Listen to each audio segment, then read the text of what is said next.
Akiariria Ayuthi ya kuma kaunti ya Kiambu aria maramunyita mbaru kihitahitaniro-ini gia guthie thingira wa iregi mweri-ini wa kanana. Mũtongoria wa ngwatanĩro ya Azimio Raila Odinga augite ari na kĩhonia kia waagi wa mawĩra kũrĩ Ayuthi bũrũri-inĩ. Lakini sasa mimi na furaha kuona vijana kutoka Kiambu wamefika hapa. Karibuni sana. There's a lot of unemployment in our country, and it has continued to increase. If you take all the employees in the public sector, it amounts of 700,000 people who are employed by the public sector. And most of those positions are not vacant. They're all occupied.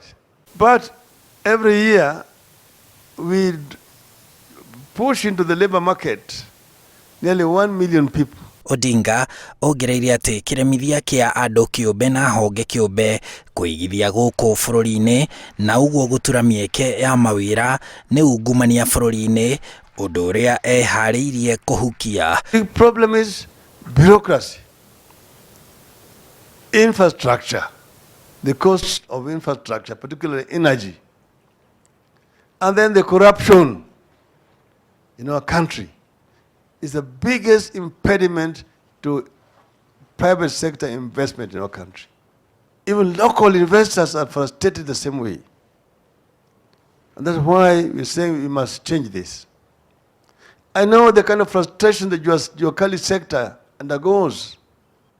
We can actually formalize the private sector, the Kali sector, put up proper shades for them to start where they want to start, and also give them access to capital so that they can be able to stage their businesses. Akinyiririe ati rungu rwa wathani wake gutire Mukenya utakamukira urigiti ona uria utari na mbeca. Even if you are not interested in politics, politics is interested in you. Those decisions that the leadership are taking affect you directly as a young person. President anatoka up the 4th na mnaunga the 5th.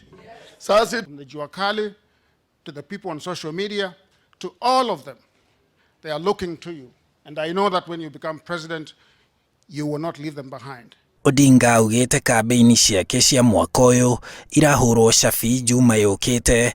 Mũcemanio wake wa mbere ukiraririo tauni-inĩ ya Thika, agicemania na Ayuthi na mũingĩ wa Murang'a na Kiambu.